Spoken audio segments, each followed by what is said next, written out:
तो अब हम लोग डिस्कस करेंगे फंडामेंटल थ्योरम ऑफ अर्थमेटिक।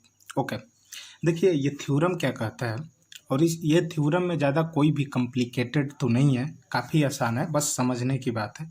तो चलिए डिफिनेशन पर आने से पहले हम लोग कुछ एग्जाम्पल कंसिडर करते हैं कि यार आखिर फंडामेंटल थ्योरम ऑफ अर्थमेटिक क्या कहता है। ठीक है, तो ये कहता है कि मान लीजिए हमारे पास दो नेचुरल नंबर है, सपोज 24 है एंड 38 है। ठीक है, तो हमने दो नेचुरल नंबर अपने से एज्यूम किया है 24 एंड 38। तो एक काम करते हैं कि 24 का हम प्राइम फैक्टराइजेशन करते हैं। ठीक है, तो यहाँ पर हम लोग 24 को ले लेंगे। ठीक है, उसको हम लोग सबसे पहले 2 से डिवाइड करेंगे, बिकॉज 2 से डिविजिबल है, तो ये मिलेगा 12। अगेन ये 2 से डिविजिबल है, फिर हमने इसको डिवाइड किया 2 से तो मिला 6, फिर ये 6 2 से डिविजिबल है, फिर डिवाइड किया मिला 3। तो 3 अब खुद एक प्राइम नंबर है जो कि अब किसी से डिविजिबल नहीं हो सकता, ये खुद से एक बार डिविजिबल हो जाएगा। ओके, तो फिर कोई मतलब नहीं है। अब उसके बाद हम लोग 38 का देख लेते हैं। तो 38 2 से डिविजिबल है, तो सबसे पहले 19 से डिवाइड कर दिए। तो अब 19 सिर्फ और सिर्फ 19 से ही डिविजिबल है, तो फिर उसको करने का कोई मतलब नहीं। तो इसका मतलब मैं 24 का प्राइम फैक्टर क्या लिख सकते हैं, 2 इंटू 2 इंटू 2 इंटू और लास्ट में क्या बच गया 3। अगर इसको अब 38 को हमें लिखना होगा प्राइम फैक्टर, तो ये हो जाएगा सिंपली 2 इंटू 19। दोस्तों ये जो इतना बड़ा डिफिनेशन लिख रखा है ना, ये कुछ और नहीं बल्कि यही कहता है कि किसी भी नेचुरल नंबर, कोई भी दो अलग अलग नेचुरल नंबर का जो प्राइम फैक्टर होता है वो बिल्कुल ही यूनिक होता है। वो प्राइम फैक्टर एक दूसरे से बिल्कुल नहीं मिल सकता है। हाँ, ये अलग की बात है कि इसमें भी 2 है, इसमें भी 2 है, पर इसमें 3 है, पर इसमें 3 नहीं है, इसमें 19 है, इसमें 19 नहीं है।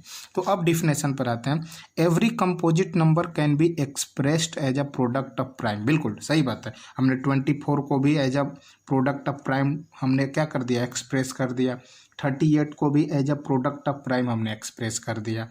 ठीक है, prime this factorization is unique, बिल्कुल यूनिक है ही, बिकॉज इसमें 3 है, इसमें नहीं है, इसमें 19 है, इसमें 19 नहीं है, तो यूनिक हो गया, unique and apart from the order which prime factor occur.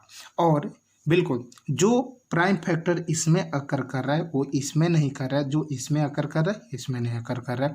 तो this theorem is nothing but fundamental theorem of arithmetic. Okay, अगर आपको फर्दर और मैं एग्जांपल दिखा दूं, जैसे मान लीजिए हमारे पास 120 है और इधर हमारे पास सपोज इसी का नियरेस्ट नंबर 60 है।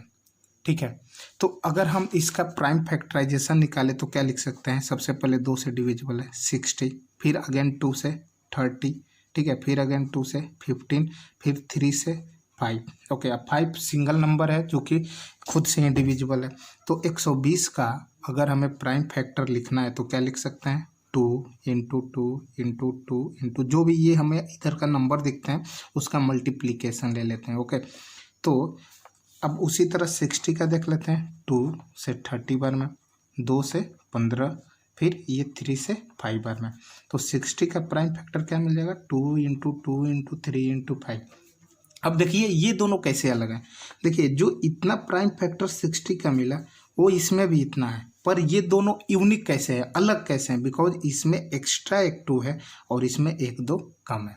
और देखिए फ्रेंड्स, ये जो हमने एक्सप्रेशन लिखा है जो प्राइम फैक्टर का प्रोडक्ट, इसको दूसरा तरीका भी लिखने का है। जैसे 2 का टोटल 2 कितना मल्टीप्लाई हुआ है, 3 बार हुआ है, तो मैं 2 का पावर 3 इंटू 3 इंटू 5 भी लिख सकते हैं, और इसको 2 का पावर 2 इंटू 3 इंटू 5 भी लिख सकते हैं।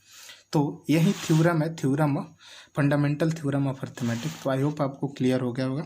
अब हम लोग मिलते हैं कि एलसीएम और एचसीएफ प्राइम फैक्टराइजेशन मेथड से कैसे कैलकुलेट करते हैं।